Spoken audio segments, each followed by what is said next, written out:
Some of you may have heard that the Disney Corporation is responsible for at least one real-life ghost town. Disney built the Treasure Island Resort in Baker's Bay in the Bahamas. It didn't start as a ghost town. Disney's cruise ships would actually stop at the resort and then leave tourists to relax there in luxury. This is a fact. Look it up. Disney blew $30 million on the place. Yes, $30 million. Then they abandoned it. Disney blamed the shallow waters, too shallow for their ships to safely operate. And there was even blame cast on the workers, saying that since they are from the Bahamas, they were too lazy to work a regular schedule. That's where the factual nature of their story ends. It wasn't because of sand, and it obviously wasn't because foreigners are lazy. Both are convenient excuses.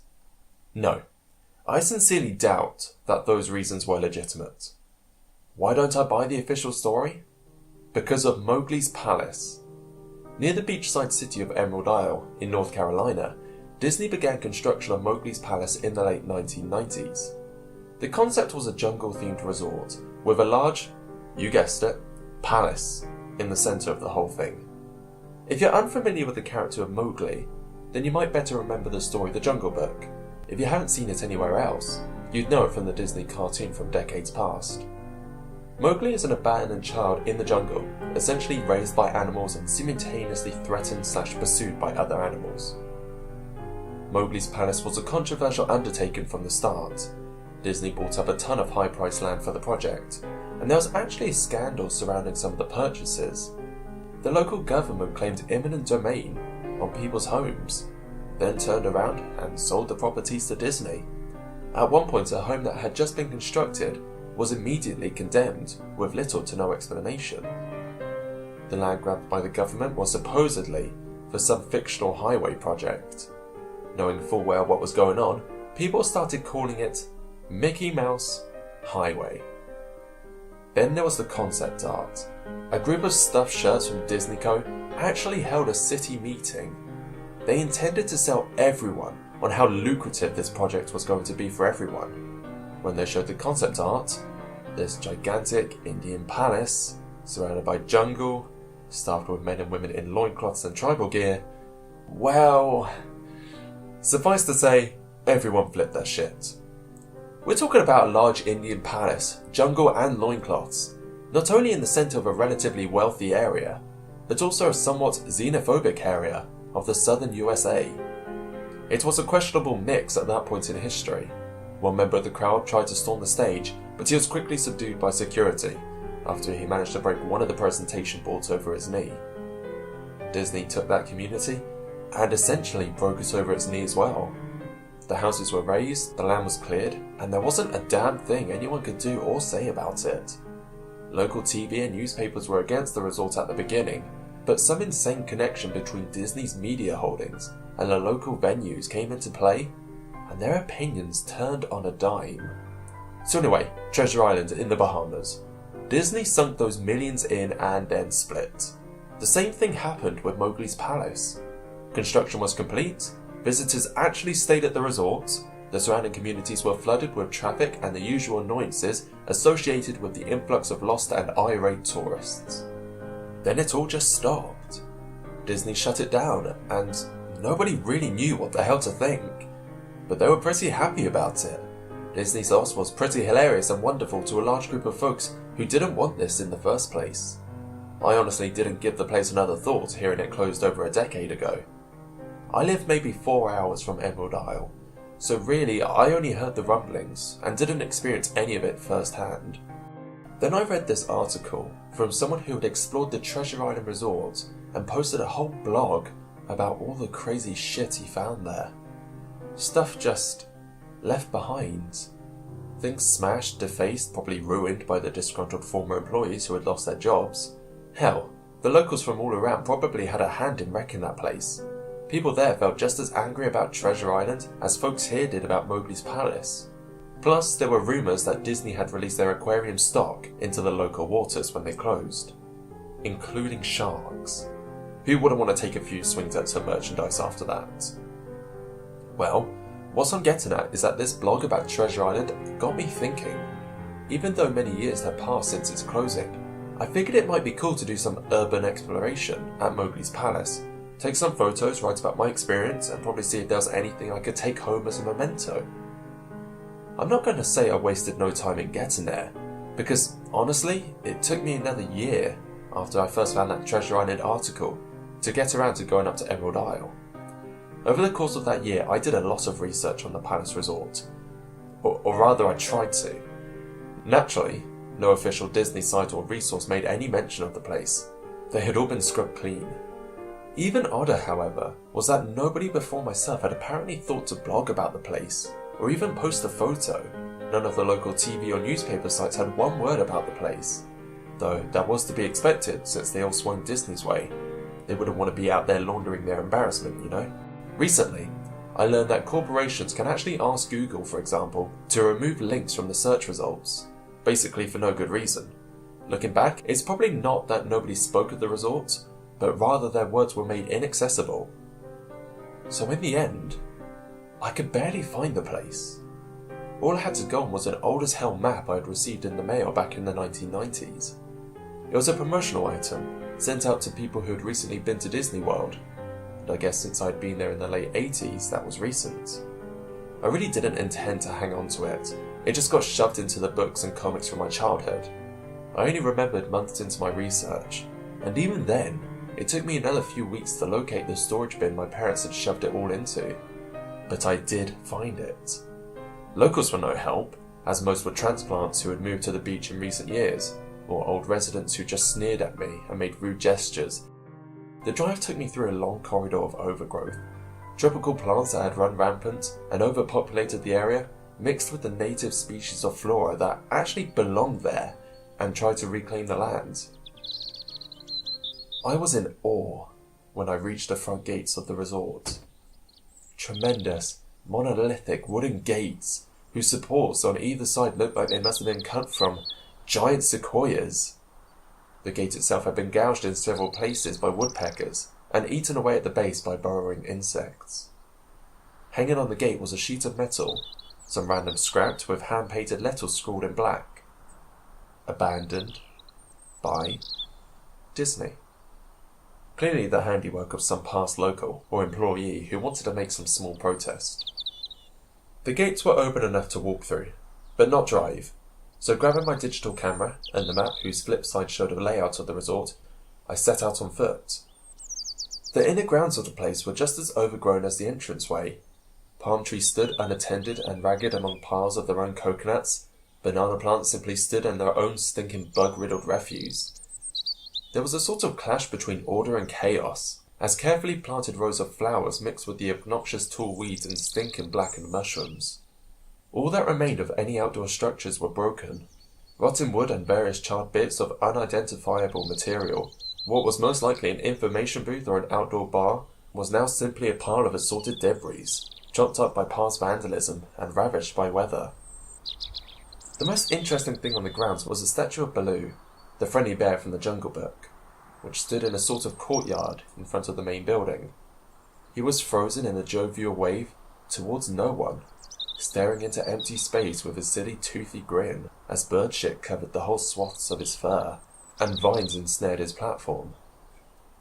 I approached the main building, the palace, only to find that the outside of the building was covered in graffiti, where the original paint hadn't been peeled and chipped away. The front doors weren't just open, they had been taken off their hinges and were stolen. Above the front doors, or the gaping maw where they should have been, someone had once again painted, "Abandoned by Disney." I wish I could tell you all about the awesome stuff I found inside the palace. Forgotten statues, abandoned cash registers, a full-fledged society of homeless bums. But no. The inside of the building was so stark and bare that I actually think people had stolen the moulding off the walls. Anything that was too big to steal, counters, desks, giant fake trees, they were all resting amid this giant empty echo chamber that amplified my every step like a slow rat-a-tat of a machine gun. I checked the floor plan and headed to all the locations that might seem in any way interesting. The kitchen was, as you would imagine, an industrial food prep area with all the appliances and space, no expenses spare. Every glass surface was broken, every door knocked off its hinges, every metal surface kicked and dented.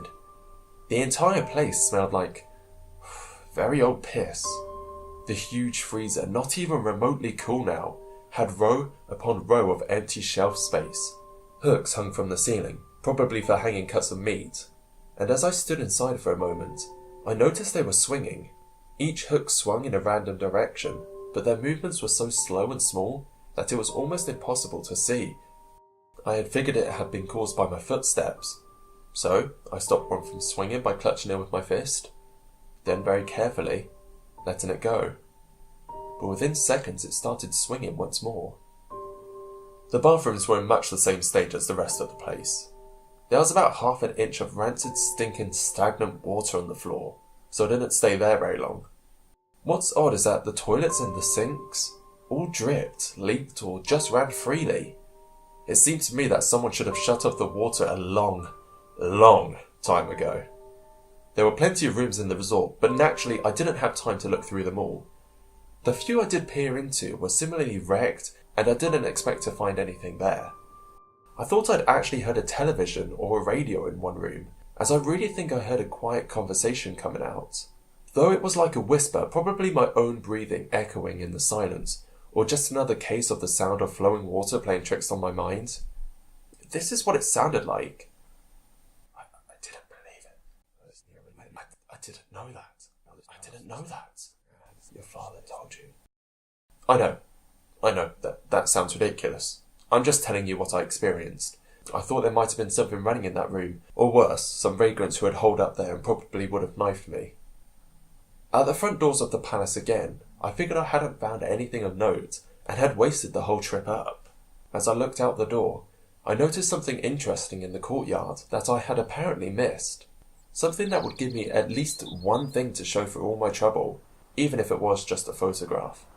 There was a lifelike statue of a python, maybe 80 feet long, coiled up and sunning itself on the pedestal, right in the centre of the whole area.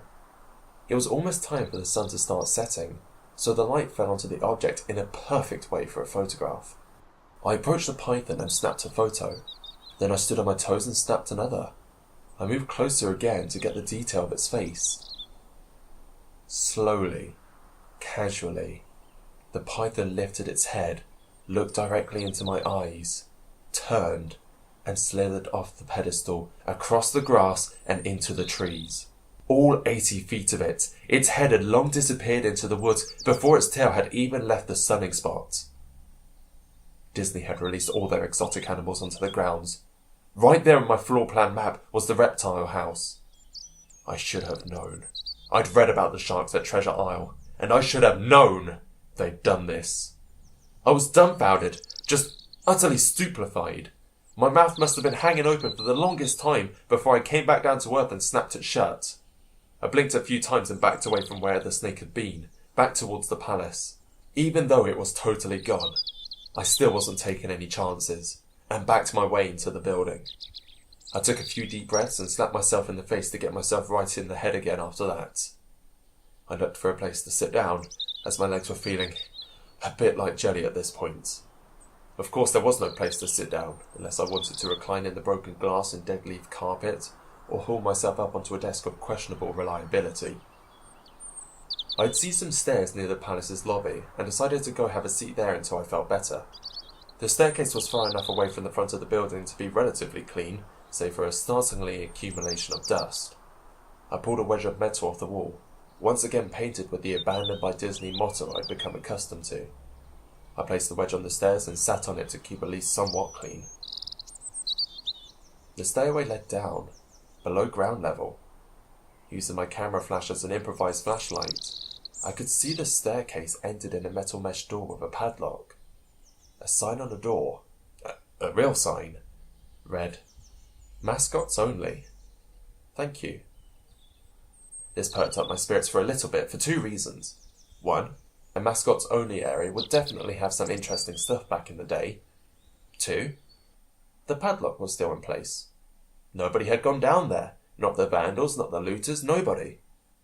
This was the one place I could actually explore and perhaps find something interesting to photograph.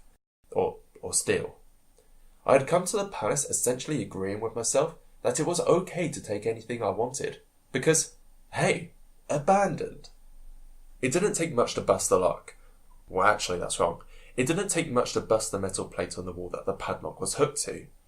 Time and decay had done most of the work for me, and I was able to bend the metal plate just enough to pull the screws out the wall, something nobody else had apparently thought of or hadn't been able to do at the time. The mascots only area was a startling and very welcome change to the rest of the building I'd seen. For one, every second or third fluorescent light overhead was illuminated, even though they flickered and faded randomly. Also, nothing had been stolen or broken, even if age and exposure were definitely taking their toll. Tables had notepads and pens. There were clocks, even a punching clock on the wall, complete with filled out time cards. Chairs were scattered all around. There was even a small break room with an old static-filled television and long rotted out food and drink on the counters. It was like one of those post-apocalyptic movies where everything had been left in a state of evacuation. As I walked the maze-like sub-basement hallways of the mascots only area, the sight just became more and more interesting. As I went further, desks and tables were knocked over, papers scattered and almost melded with the damp floor. Everything was just sort of squishy. Anything wood disintegrated into mush the second I applied even the least amount of force. Clothing items hanging on hooks in one of the rooms simply fell into moist threads if I tried to unhook them. One thing that annoyed me was that the light was becoming more and more sparse and unreliable as I went further into the dank, suffocating depths of the place. Eventually, I reached a black and yellow striped door with the words Character Prep 1 stenciled on it. The door wouldn't open at first. I figured this was probably where the costumes were kept, and I definitely wanted a photograph of that twisted, stinking mess. Try as I might, whatever angle or trick I tried, the door wouldn't budge. That is until I gave up and started to walk away. That was when I heard a slight popping sound, and the door creaked open slowly. Inside the room was completely dark, pitch black. I used the camera flash to look for a light switch on the wall by the door, but there was nothing. As I made my search, I was jarred out of my sense of excitement by a loud electrical buzz. Rows of lights overhead suddenly flashed to life, flickering and fading in and out like the rest I had passed. It took a second for my eyes to adjust, and it seemed like it was just going to keep getting brighter until the light bulbs exploded. But just when I thought it would reach that critical stage, the lights dimmed a bit, and steadied. The room was exactly how I'd pictured it. Various Disney costumes hung on the walls, fully put together like strange cartoon cadavers hung from invisible nooses. There was an entire rack of loincloths and native clothes on hangers towards the back. What I found odd, and what I wanted to photograph right away, was a Mickey Mouse costume at the centre of the room.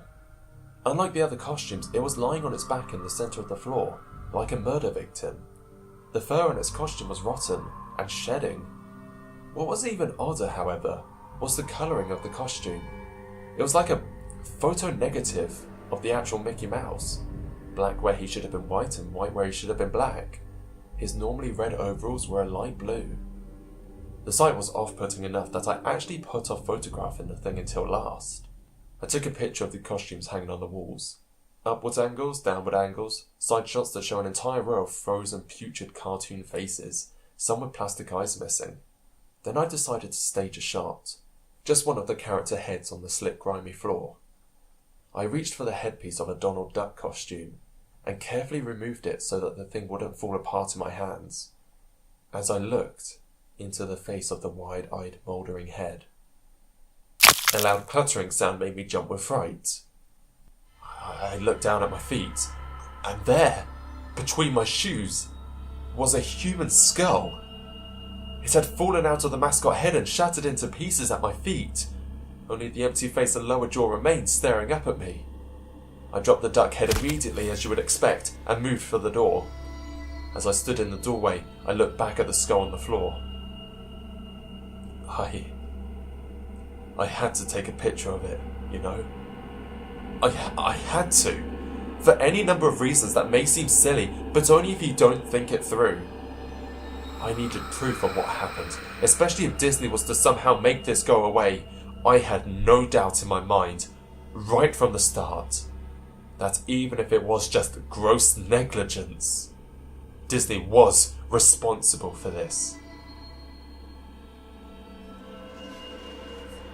That's when Mickey, the photo negative opposite Mickey, in the middle of the floor, started to get up. First sitting up, then climbing to its feet. The Mickey Mouse costume, or whoever was inside it, stood there at the centre of the room, its fake face just staring directly at me as I mumbled, "No, no, no, no, no," over and over and over. With shaking hands and a violently thrashing heart, and legs that had once again turned to jelly, I managed to lift the camera and aim it at the opposite creature, now quietly sizing me up. The digital camera screen displayed only dead pixels in the shape of the thing. It was the perfect silhouette of the Mickey costume. As the camera moved in my unsteady hands, the dead pixels spread, marring the screen wherever Mickey's outline moved to. Then the camera died, went black and quiet, and broken. I raised my eyes once again to the Mickey Mouse costume. "Hey," it said, in a hushed, perverted, but perfectly executed Mickey Mouse voice. "Wanna see my head come off?" It started to pull at its own head, working its clumsy glove-clad fingers around its neck with crawling, impatient movements similar to a wounded man trying to pull himself free of a predator's jaws. As it worked its digits into its neck, so much blood, so much thick, chunky yellow blood.